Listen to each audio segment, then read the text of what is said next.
Hello and welcome to today's virtual mixer. A little housekeeping before we begin. Everyone is muted during the commissioner's presentation. The presentation will be recorded and tomorrow the recorded event will be posted on our social media. There will be no Q&A at the end of the presentation. Once the presentation concludes, we will go ahead and start our virtual mixer. With that being said, I would like to introduce you to Ruben Franco, President and CEO of the Orange County Hispanic Chamber of Commerce. Thank you, Edna, and thank you everybody for joining us on today's call. The Orange County Hispanic Chamber of Commerce is celebrating its 35th anniversary this year, as a matter of fact. So we're very proud of that, being able to provide business resources for the last 35 years. And we also have what's called the Small Business Development Center, where we can provide no-cost support consulting to your business to help you grow, start, and fund your business. We're very excited today to have Commissioner Sarah Sadhwani with us to talk about redistricting. Sarah is an assistant professor of politics at Pomona College, specializing in American politics, racial and ethnic politics, and public policy. Her research has been published in peer-reviewed journals, Political Behavior, California Journal of Politics and Policy, and the Journal of Race. Sarah currently is a faculty member at USC Schwarzenegger Institute, where she co-authored a policy report. Professor Sadhwani earned her doctorate in political science from the University of Southern California and a bachelor of philosophy from the University of Pittsburgh. Prior to academia, Professor Sadhwani worked for nearly a decade advocating for the rights of immigrants at social justice organizations such as Coalition for Humane Immigrant Rights, Asian Americans Advancing Justice LA, and the California Immigrant Policy Center. It's without further ado, let me introduce to you Commissioner Sarah Sadhwani. Sarah. Thank you so much, Ruben, for that kind introduction and welcome. I'm really excited to be here today. In addition to the bio that Ruben had for me, I should also note that my husband is a business owner and a member of a Chamber of Commerce as well in LA County in the city of Industry. So really excited to be here with you all today. I'm going to go ahead in just a moment and share my screen. I have a number of slides prepared to share with you all today, but I just wanted to let you know that this is a pared down version of our presentation. We actually have a much longer in-depth presentation about what redistricting is, why it should matter to you. I'm just going to present a shortened version of it for you. But if you have additional questions or would like additional information, we certainly have a lot of information available on our website and would be happy to provide additional information if it's helpful.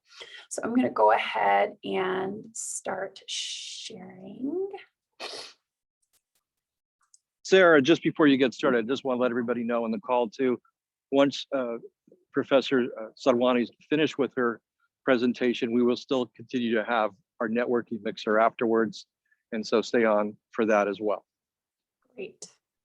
Thank you, Sarah. Yeah, you bet. And are you seeing my screen? I think I'm having a little delay here. Hang on one second. For some reason, when I'm hitting share, it's not actually popping up.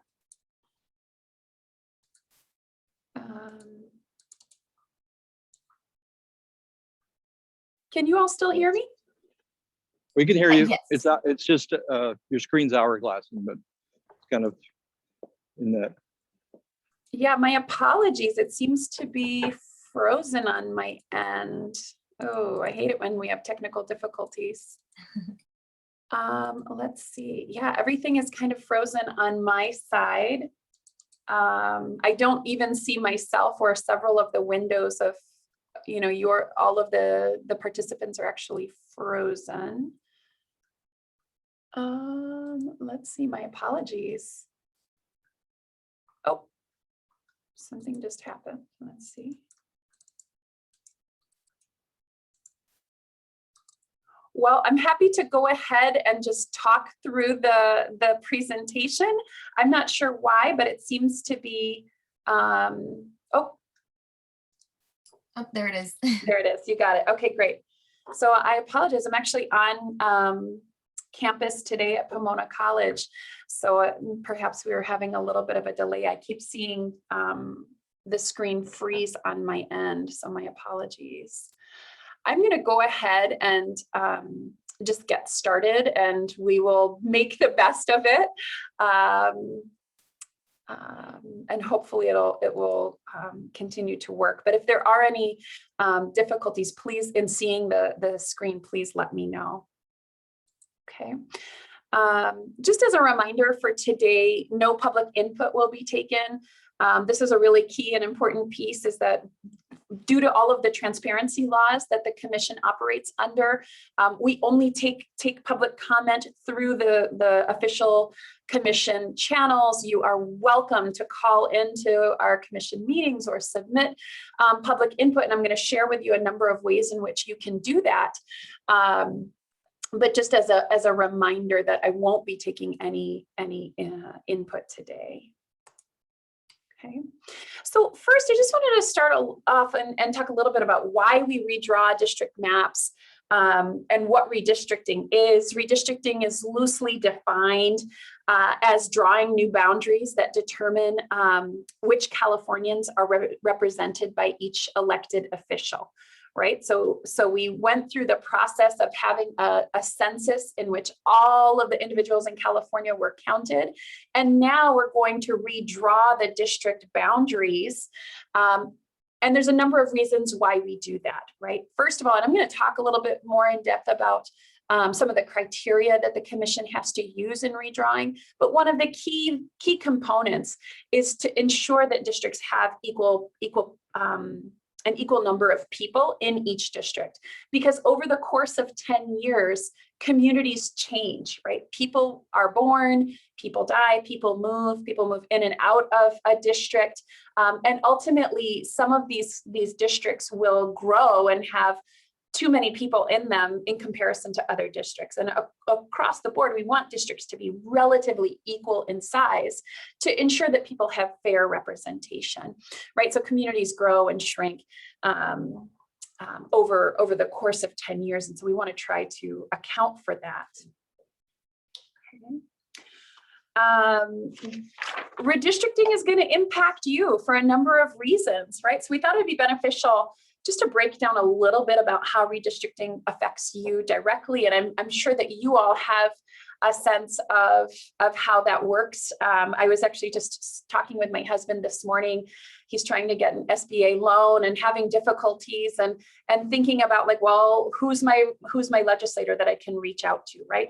So who represents you can be really important when it comes to issues like that. A couple pieces here. Power to the People, the Voters First Act was really historic here in California, and it transferred the power of drawing district maps away from politicians and gave it to the people. And I'm going to talk a little bit more about this in the next slide, but this is something that's very unique to California, that we even have a Citizens Redistricting Commission. Having the opportunity to elect representatives that champion your issues is particularly important in a state like California, which is so large. Issues can vary drastically from one street to another, let alone from Northern California to Southern California, right? In Northern California, you might find people championing environmental issues or economic issues, while in Central California, you might have people really concerned about water and agricultural issues. And in Southern California, we might be really interested or concerned about things like transportation or housing or employment.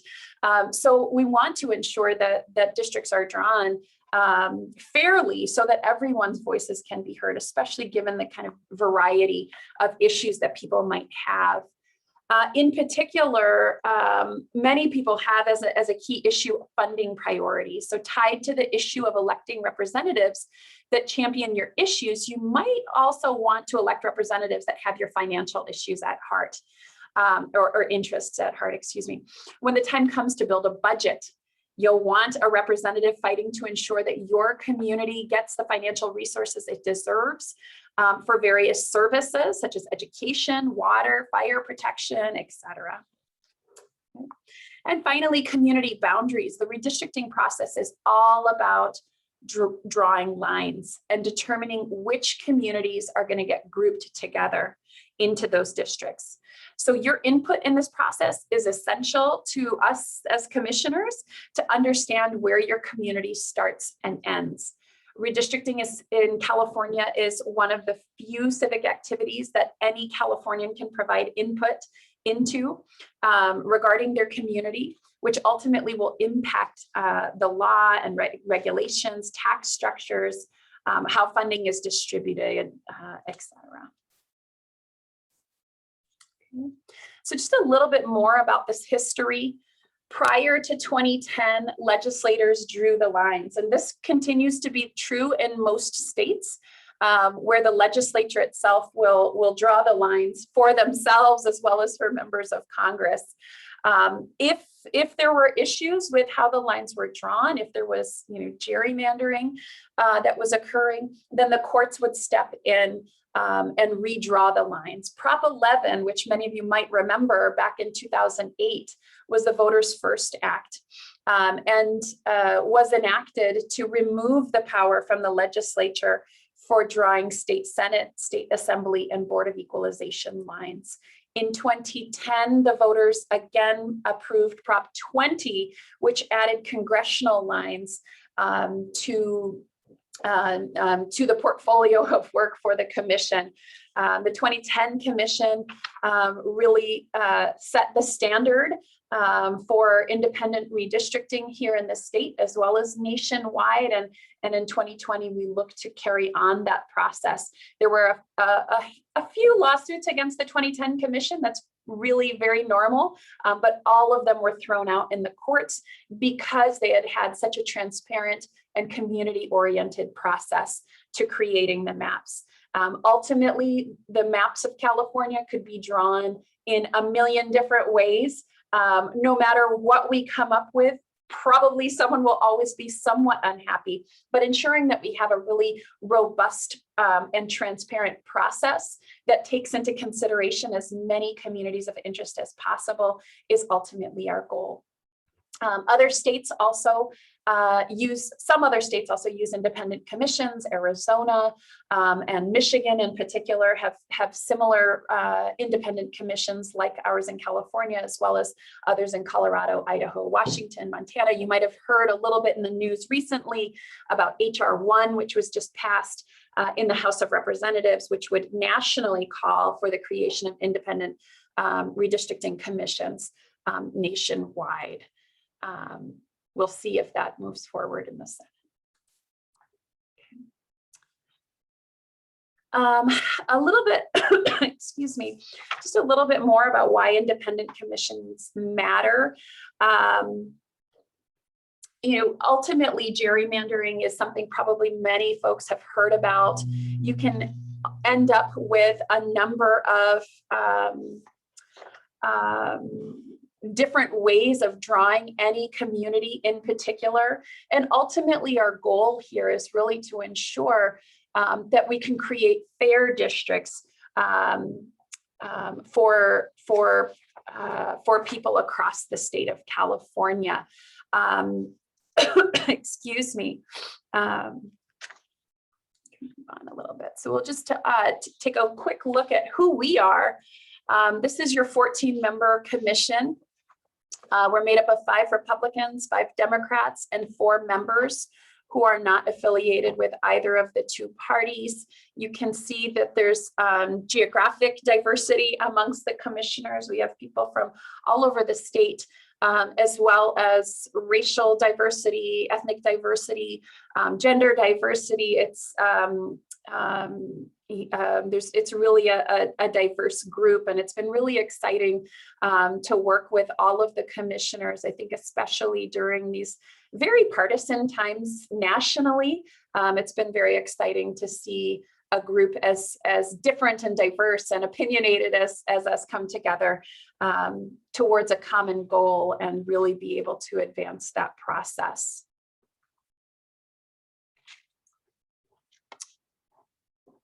Okay. Right now, we are in a period of conducting education sessions like the one I'm doing today. So we're reaching out to groups all over the state to help folks learn more about redistricting and why they should get involved. After those education sessions, however, the commission will come out again to the public and hold public input meetings in which we're able to accept input to assist in drawing the new electoral maps. So we really look forward to hearing from communities on the ground, including you all here today, about where your community lies and why your communities should be kept together. The commission will draw maps for 4 different government bodies: for Congress, the state Senate, the state Assembly, and the Board of Equalization. In Congress, currently, we have 53 congressional seats. We're waiting on census data to learn if we're going to lose any congressional seats. Most demographers anticipate that the California population has declined somewhat, and that we will at least be losing 1 congressional seat, potentially more. There are 40 state Senate seats, 80 state Assembly seats, and 4 Board of Equalization. So we can see here in this example here, kind of this is just an example of Sacramento. So you can kind of see how one area, right, one city is going to ultimately have to be divided into different ways to meet the needs of all of these different kinds of districts that we'll have to create. A little bit more just about some of the criteria that we will need to abide by. And this is all coming directly from California law, which we of course have to adhere to. First, as I've mentioned already, districts must be of nearly equal population to comply with the US Constitution. So this is true nationally everywhere. Really one of the key reasons we do redistricting is to ensure equal population in the districts. Secondly, the districts, however, must comply with the Voting Rights Act to ensure that minority communities have a fair opportunity to elect representatives of their choice. And that, again, the Voting Rights Act is a federal law that the commission has to ensure compliance with. Third, districts must be drawn contiguously so that all parts of the district are connected to one another. So, for example, we can't have a portion over here and a portion over there without being connected in some way, shape, or form. It is possible, of course, that you'll see sometimes odd shapes to districts. We're not going to be drawing perfect squares.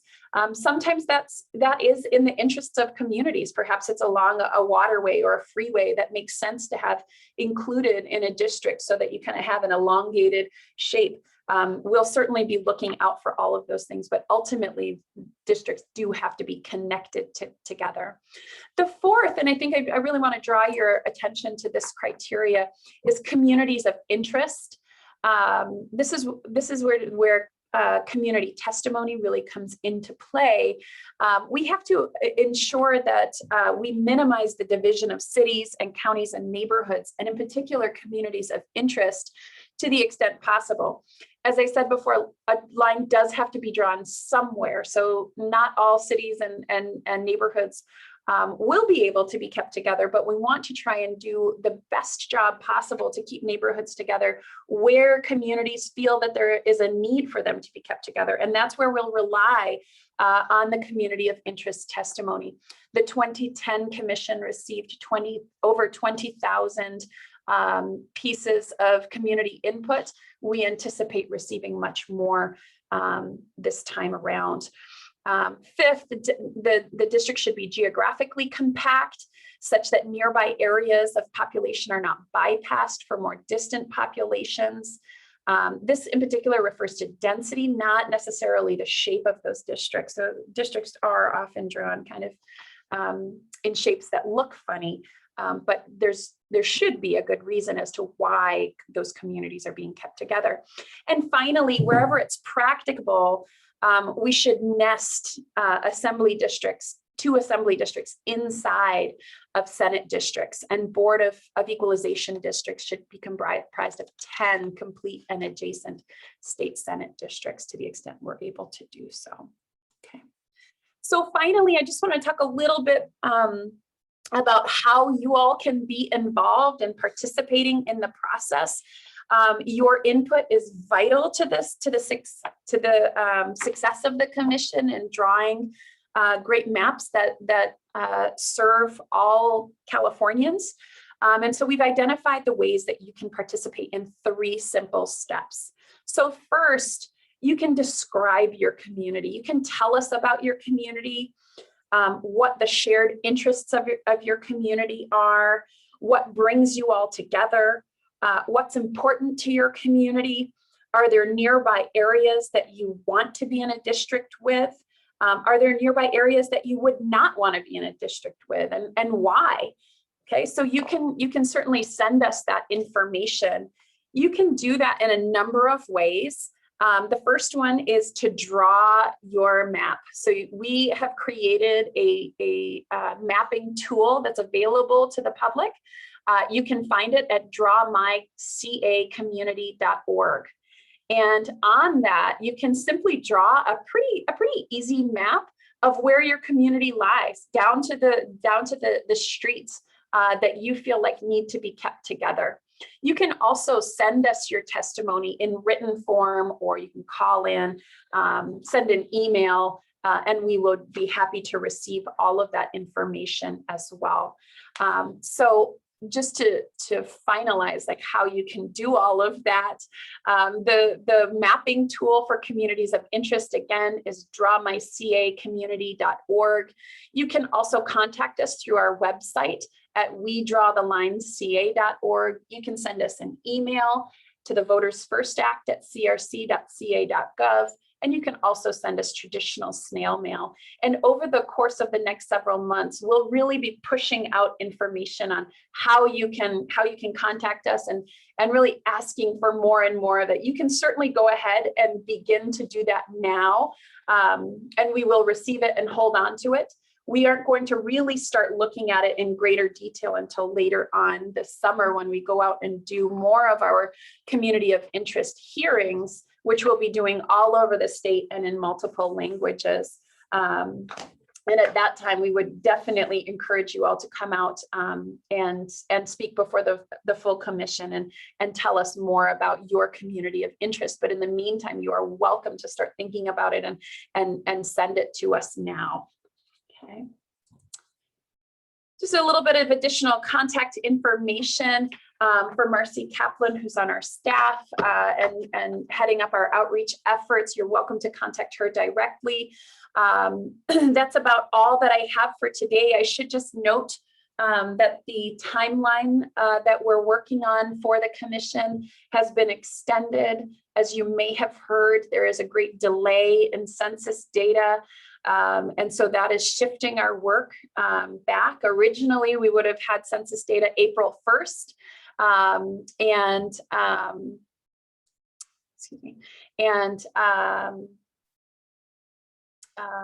Had our maps done by August 15th. We now don't anticipate receiving census data until the end of September. So that's going to push the maps back to probably January or February. According to the courts in California, we would technically have until the middle of February to finish our maps, but we're trying to figure out when we can actually get them done, because whenever we finish, we'll have a lot of implications for our ability, for the state's ability to hold the June primary. So we are actively working with stakeholders around the state to finalize that. And that's all I have. I'm happy to take any questions if you all want to do that. But I also know you have a lot of other things going on today. So happy to answer questions if you have any. Sarah, thank you very much for that very informative and important topic. Redistricting is something that happens, correct me if I'm wrong, every 10 years after the census, correct? That's correct. That's correct. Yeah, and it's important for a state like California, which we're the largest state in the union, to have, the right districts drawn up and down the state, whether it's, federal or state or what have you. Good representation in your cities and your counties, makes a whole lot of difference. And we've seen how important some of this work has. Does anybody have any other questions for Professor? We call you Professor, we call you Commissioner. You have all these titles. You have a doctorate. So I'm not. I do have a doctorate, but you're welcome to just call me Sarah. Okay. All right. Thank you. Edna, do we have any other questions? I actually have some questions that were pre-asked. So Okay. there were, how many of these educational meetings will, sorry, give me a just.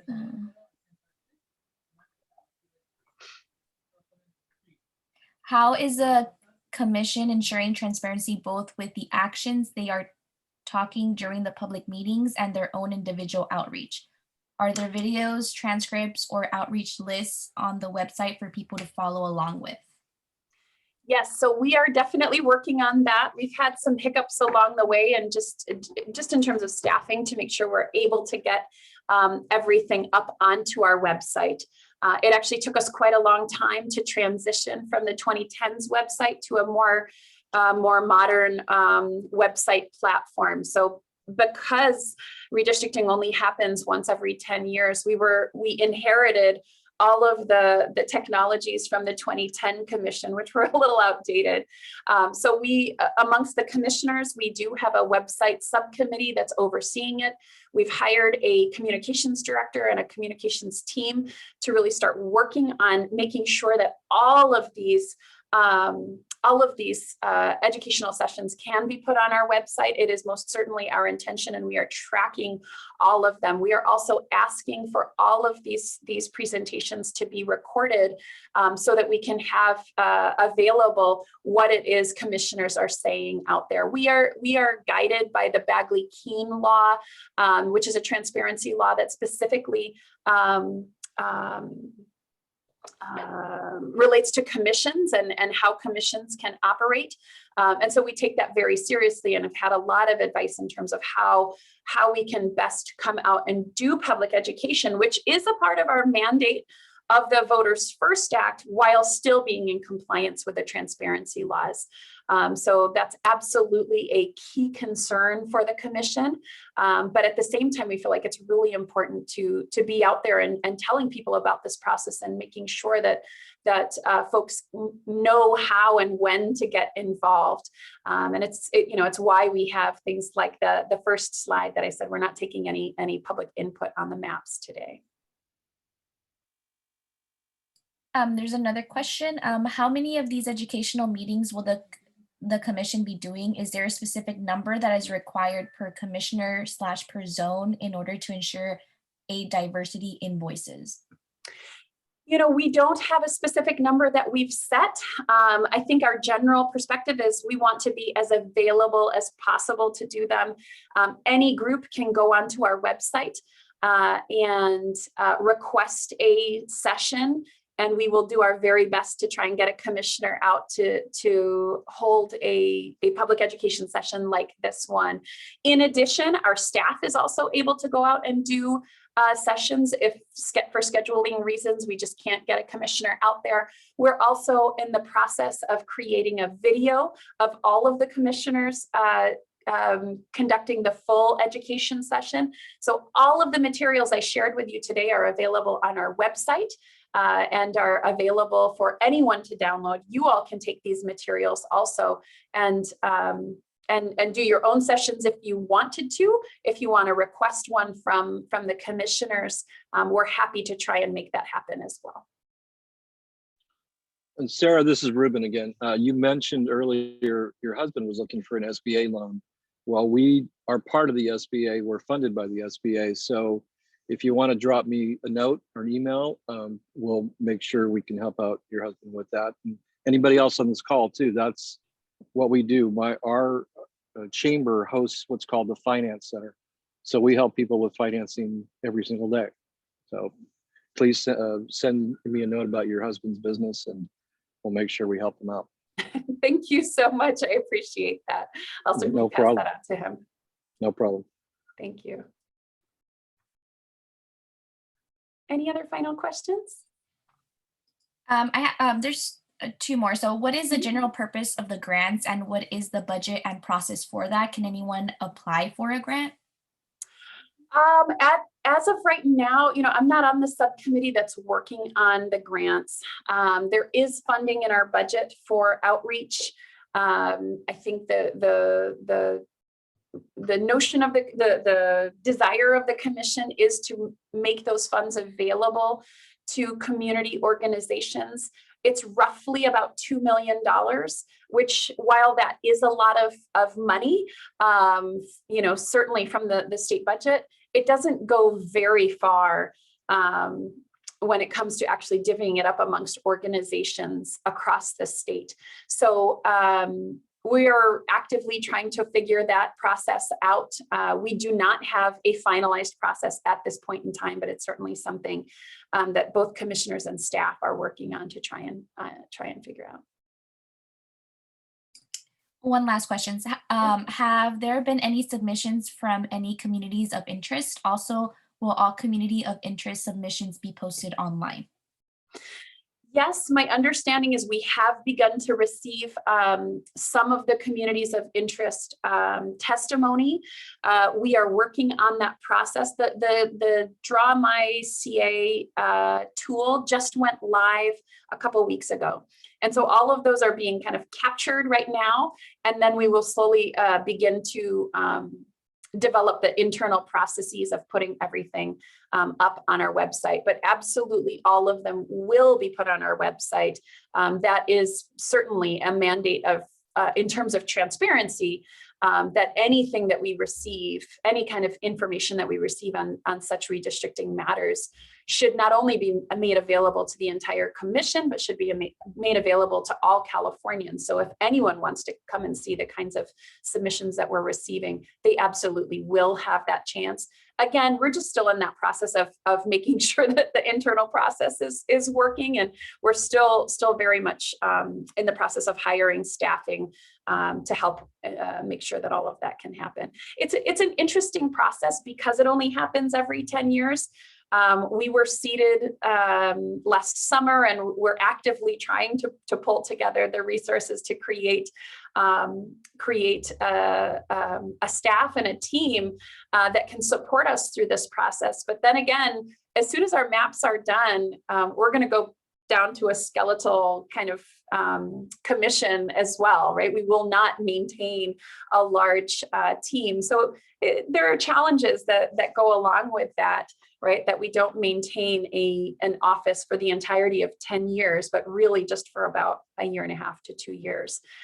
So we are actively working through all of those hiccups to make sure that we are going to meet all of the transparency needs of the Bagley-Keene law and that the people of California should have. Well, thank you once again for a great presentation. We appreciate your leadership. Thank you, Doctor. Thank you, Professor. Thank you, Commissioner. Thank you, Sarah, for being here for us, being our friend, and being a resource for the state of California. So we appreciate that, and we will continue to look forward to working with you in this important process.